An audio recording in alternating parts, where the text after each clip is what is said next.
While the adults are trying to find ways of getting around in the snow and plan meals and keep the house warm and try and keep their sanity, the youngsters are enjoying this most recent snowfall. Give them a hill and a sled or a toboggan and down they go. Frolicking in the snow was the order of this day, especially since most of these kids had no school. So for them, let it snow, let it snow, let it snow. But school did go on as usual in Baltimore City today, and that had many parents fuming. Some pulled their children out of classes early. Deborah Stone reports once school officials made the decision to open, there really was no turning back.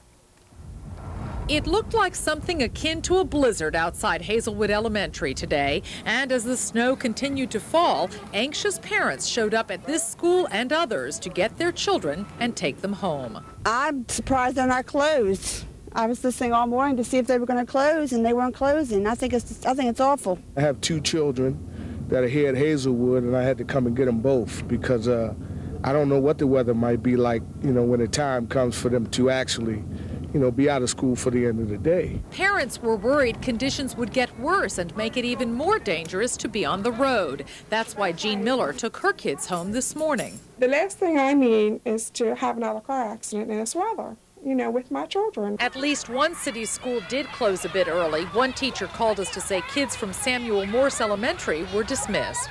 The principal here at Hazelwood Elementary says she has no objection to parents taking their children out of school early. Those who were here this morning will be marked present for the day. It was the kids whose parents could not come to get them that she was concerned about. We have many children who would not be able to get into the house, or the middle and high school kids whose buses pick them up at a certain time.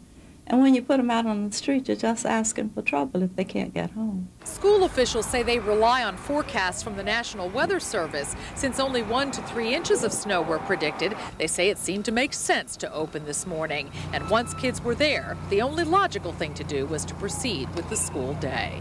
Deborah Stone, Channel 13, Eyewitness News.